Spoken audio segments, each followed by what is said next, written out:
সহজ রাষ্ট্রবিজ্ঞানে সকলকে স্বাগত জানাই। আজকে আমরা পড়ব একটি গুরুত্বপূর্ণ মৌলিক অধিকার ধর্মীয় স্বাধীনতার অধিকার সম্পর্কে। ভারতীয় সংবিধানের 25 থেকে 28 নং ধারার মধ্যে ধর্মীয় স্বাধীনতার অধিকার সম্পর্কে বলা আছে। চলো দেখে নেই ধর্মীয় স্বাধীনতার অধিকার সম্পর্কে বিস্তারিতভাবে। 25 নং ধারা। এই ধারায় প্রত্যেক ব্যক্তির বিবেকের স্বাধীনতা এবং ধর্মগ্রহণ, ধর্ম পালন ও ধর্ম প্রচারের স্বাধীনতা রয়েছে। বিবেকের স্বাধীনতা মানে প্রত্যেক ব্যক্তির যুক্তি বুদ্ধি রয়েছে, অর্থাৎ তার ইন্টেলেকচুয়াল ক্যাপাবিলিটি রয়েছে। সে তার পছন্দ মতো ধর্ম গ্রহণ, ধর্ম পালন ও সেই ধর্ম প্রচার করতে পারবে। এই স্বাধীনতা প্রত্যেক ব্যক্তির রয়েছে। কিন্তু এই 25 নং ধারার বিকল্প রয়েছে। এই অধিকারটি অবাধ বা অনিয়ন্ত্রিত নয়। জনশৃঙ্খলা, নৈতিকতা, জনস্বাস্থ্য ও নাগরিকদের মৌলিক অধিকার রক্ষার ক্ষেত্রে রাষ্ট্র এই অধিকারটির ওপর বাধা নিষেধ আরোপ করতে পারে। এছাড়াও রাষ্ট্র ধর্মীয় আচার অনুষ্ঠানের সঙ্গে জড়িত অর্থনৈতিক, রাজনৈতিক কার্যকলাপকে নিয়ন্ত্রণ করতে পারে। এটি রয়েছে 25(2) এ নাম্বার ধারায়। আবার সামাজিক কল্যাণ ও সংস্কার সাধনের উদ্দেশ্যে অথবা হিন্দু ধর্মীয় প্রতিষ্ঠানকে সকল শ্রেণী হিন্দুদের কাছে উন্মুক্ত রাখার জন্যও রাষ্ট্র আইন প্রণয়ন করতে পারে। এটি রয়েছে 25(2) বি নং ধারায়। এখানে বলে রাখি, হিন্দু বলতে শিখ, জৈন ও বৌদ্ধ ধর্মের মানুষদেরও বোঝানো হয়েছে। 26 নং ধারা। 26 নং ধারা অনুসারে প্রত্যেক ধর্ম সম্প্রদায় ও গোষ্ঠী ধর্ম ও দানের উদ্দেশ্যে সংস্থা স্থাপন ও রক্ষণাবেক্ষণ করতে পারবে। 2.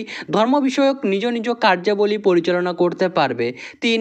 স্থাবর এবং অস্থাবর সম্পত্তি অর্জন করতে ও তার মালিকানা ভোগ করতে পারবে। 4. আইন অনুসারে সেই সম্পত্তি পরিচালনা করতে পারবে। কিন্তু এই 26 নং ধারাও কিন্তু অবাধ নয়। এর বিকল্প রয়েছে। রাষ্ট্র জনশৃঙ্খলা, নৈতিকতা ও জনস্বাস্থ্য রক্ষার জন্য এইসব অধিকার নিয়ন্ত্রণ করতে পারবে। রাষ্ট্র আইন করে ধর্মীয় প্রতিষ্ঠানের সম্পত্তির পরিচালন ব্যবস্থা নিয়ন্ত্রণ করতে পারে। 27 নং ধারা। ভারতীয় সংবিধানের 27 নং ধারা অনুসারে কোনো বিশেষ ধর্ম বা ধর্ম সম্প্রদায়ের প্রসার বা রক্ষণাবেক্ষণের জন্য কোনো ধর্ম সম্প্রদায় বা ব্যক্তিকে কর দিতে বাধ্য করা যাবে না। এরও কিন্তু বিকল্প রয়েছে। মন্দির দর্শন, বিগ্রহ দর্শন, পূজা ইত্যাদি বিষয়ে বৃত্তি বা অনুদান ধার্য করা যায়। এবার আমরা জানব ধর্মীয় স্বাধীনতার অধিকার। এই মৌলিক অধিকারের সর্বশেষ ধারা 28 নং ধারা। সংবিধানের এই ধারায় শিক্ষা প্রতিষ্ঠানগুলোতে ধর্ম শিক্ষাদানের ওপর কিছু কিছু বাধা নিষেধ আরোপ করা হয়েছে। যেমন 1. সম্পূর্ণভাবে সরকারি সাহায্যপ্রাপ্ত শিক্ষা প্রতিষ্ঠানে ধর্ম বিষয়ক শিক্ষাদান করা যাবে না। 2. কোনো দাতা বা অছির দ্বারা প্রতিষ্ঠিত শিক্ষা প্রতিষ্ঠানে ধর্মশিক্ষা তখনই দেওয়া যাবে যখন দাতার উইলে কোনো বিশেষ ধর্ম বিষয়ে শিক্ষাদানের কথা উল্লেখ থাকবে। 3. সরকারি অর্থে আংশিকভাবে পরিচালিত শিক্ষা প্রতিষ্ঠানে শিক্ষার্থীর ইচ্ছার বিরুদ্ধে বা নাবালক শিক্ষার্থীর অভিভাবকের বিনা অনুমতিতে ধর্মশিক্ষা বাধ্যতামূলক করা যাবে না। একটা কথা বলে রাখি, যারা নোট আকারে ধর্মীয় স্বাধীনতার অধিকারটি লিখবে তারা নিচে পিডিএফটি ডাউনলোড করে নিতে পারো। সেই পিডিএফে কিভাবে নোটটি শুরু করতে হবে প্রথমে একটি ভূমিকার মতো দেওয়া আছে এবং আমি কনক্লুশন বলে দিচ্ছি এখানে। উপরিউক্ত আলোচনায় দেখা যায় ভারতীয় সংবিধান ভারতের ধর্মনিরপেক্ষ চরিত্র বজায় রাখার জন্য যথেষ্ট সক্রিয়।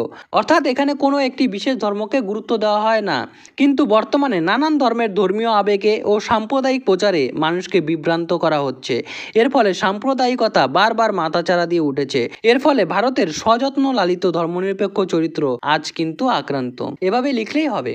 অবশেষে ভিডিওটি কাজে লাগলে, তোমাদের যদি একটুও লাভ হয়, কাজে লাগে, সময় বাঁচে, তাহলে তোমরা ভিডিওটিতে লাইক দেবে। চ্যানেল সাবস্ক্রাইব করতে না পারলে চ্যানেলটি শেয়ার করে দেবে। ভিডিওটি শেষ পর্যন্ত দেখার জন্য অশেষ ধন্যবাদ। I really appreciate your time.